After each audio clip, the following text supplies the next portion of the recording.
Bonjour Marie. Bonjour Thibaut. Merci d'être là ce matin. Végétarien, végétalien, on en parle de plus en plus évidemment sur les réseaux sociaux, dans la vie de tous les jours. La différence, déjà, un végétarien, c'est un régime alimentaire sans chair animale. Donc c'est un régime alimentaire qui va exclure vraiment les produits animaux, sauf le poisson, les œufs ou le lait. Après, ça dépend de la pratique qu'on veut avoir, parce qu'il y a des personnes qui vont être végétariens, qui ne veulent pas manger de poisson, mais qui vont manger des œufs, et qui vont plutôt boire du lait ou de manger des produits laitiers. Donc ça vraiment dépend de la pratique en général. Et le végétalien? Alors lui ne va pas consommer de chair animale ni de ce qui provient des animaux comme les produits laitiers, les œufs, pas de poisson. Il va exclure vraiment aussi par exemple de porter des vêtements comme du cuir ou des choses comme ça. Donc là c'est aucune chair animale en général. D'accord. Alors tout ça pose évidemment des problèmes d'équilibre alimentaire, c'est-à-dire l'absence et la carence possible en excluant ces aliments-là. Eh bien il faut la compenser d'une autre manière. On va commencer avec les végétariens notamment. L'alimentation du végétarien, elle est quand même un peu plus facile que le végétalien, qui est un peu plus compliqué. Mais comment on compense tout ça déjà? Alors déjà, le manque en général, où on va le voir plus, c'est la protéine. Parce que quand on enlève tout ce qui est viande, poisson, œufs, justement, c'est la carence en protéines qu'on va voir, dont aussi les carences en ce qu'on appelle en acides aminés, essentiels à l'organisme. Donc au final, on va combler le manque en protéines de par, donc si c'est un végétarien, vous avez plusieurs sortes de végétariens, c'est-à-dire vous avez le pesco végétarien, donc pesco poisson, il mange du poisson. Le lacto végétarien, il ne va pas manger du poisson, mais il va combler le manque de protéines de par les produits laitiers.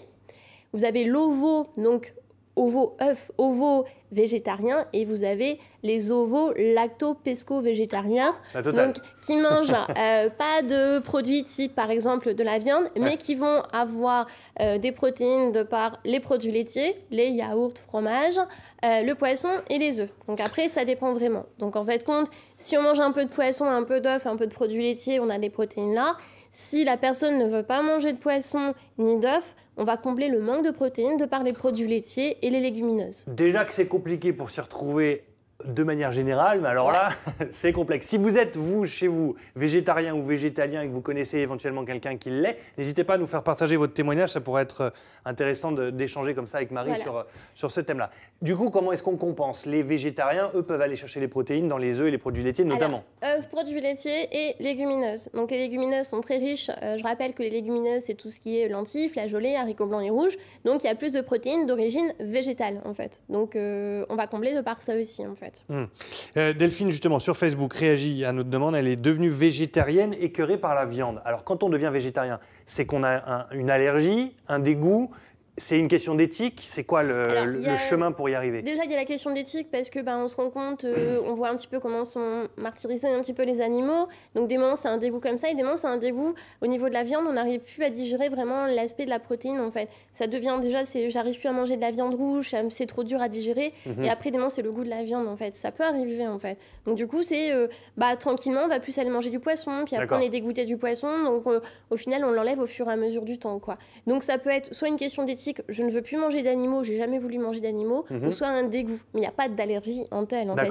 Donc, du coup, on en arrive au végétalisme, les végétaliens. Alors là, c'est une version un peu plus hard encore, c'est-à-dire qu'on exclut toute consommation animale. Voilà, il n'y a aucun animal, il n'y a aucun produit laitier, il n'y a aucun œuf en général. Donc là, c'est beaucoup plus strict et il y a beaucoup de carences. Donc il faut justement combler le manque de protéines vers les légumineuses. Mais il faut savoir que dans un morceau de viande, par exemple, il y a des protéines, il y a des acides aminés essentiels. Dans les légumineuses, vous n'avez pas tous les acides aminés. Donc en fait, il faut faire des combinaisons entre légumineuses pour vraiment avoir une sorte d'équilibre. Comme ce qu'on voit là à l'écran, par exemple, voilà, notamment les par fibres exemple, et notamment les... combler des haricots rouges avec du riz, du quinoa avec des lentilles, etc. Donc il faut vraiment tout le temps faire des mix en fait pour avoir vraiment le bon équilibre en fait. Est-ce qu'il y a le risque à terme si on fait un mauvais régime végétalien et qu'on devient végétalien mais qu'on le fait mal? Quels sont les risques de carence? C'est quoi? De protéines essentiellement? Carence en protéines, carence en vitamines, des pertes de cheveux, etc., des problèmes de peau. Après, il faut savoir que ce sont des pratiques alimentaires qu'il faut surtout exclure pour les jeunes enfants, les adolescents aussi qui sont en pleine croissance. Et vraiment, quand on commence à vraiment se mettre dans un régime végétalien, être suivi au moins sur un an au niveau médical, je ne le conseille pas chez les femmes enceintes. Même si une femme enceinte enlève vraiment tout ce qui est base de viande, il faut qu'elle soit suivi pour le manque de fer aussi en général. Donc il faut complémenter son alimentation de manière naturelle aussi, avec par exemple tout ce qui est la spiruline qui est très riche en protéines, avec la levure de bière. La spiruline, c'est quoi? C'est une algue en fait. C'est une algue qu'on peut trouver dans les rayons bio ou dans les magasins bio en général. Donc il faut vraiment tout le temps se complémenter, essayer d'être suivi vraiment au niveau médical et pas faire n'importe quoi, retrouver sur un équilibre. D'accord. En fait. Attention au soja, le soja et le tofu, on a tendance à se rabattre là-dessus parce que c'est généralisé, c'est pas forcément si bon que ça. Alors au niveau du soja, c'est vrai que c'est très très riche en protéines. Actuellement, on en trouve beaucoup sous forme de galettes, etc. ou à consommer comme ça.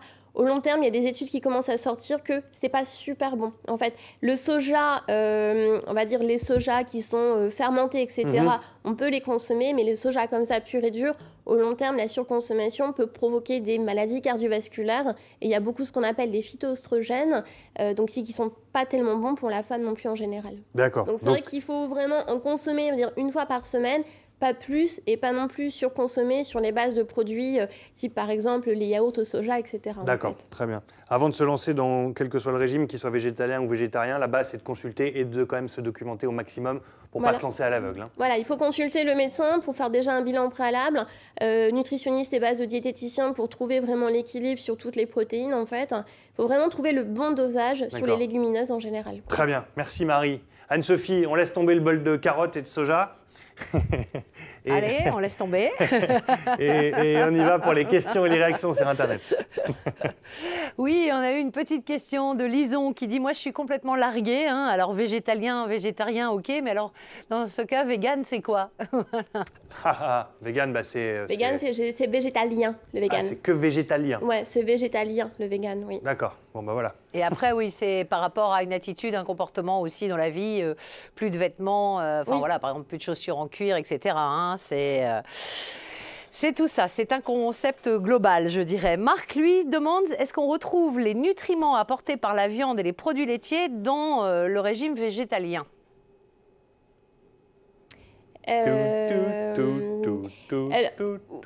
Oui, après, il faut faire des combinaisons au niveau des légumineuses, en fait. C'est-à-dire au niveau des protéines, c'est plutôt au niveau des acides aminés. Je dirais qu'il y a vraiment dans la viande, il y a tous les acides aminés essentiels. Et dans une légumineuse, vous n'avez pas tous les acides aminés, vous en avez dans une autre. Donc en fait, il faut faire vraiment le bon mix au niveau des légumineuses ensemble, en fait. Pour être sûr d'arriver à l'équilibre. C'est plus dur parce que même, par exemple, dans tout ce qui est légumineuse, vous avez même le fer qui est moins bien fixé que dans la viande qui est mieux fixée, en fait. Donc, il faut consommer, par exemple, si on consomme un morceau de poisson comme ça, vous avez autant de protéines qu'une grande assiette de légumineuses. Donc, les volumes doivent être plus grands pour avoir la même quantité, en fait. Très bien. Merci beaucoup pour ces réponses, Marie. Merci beaucoup.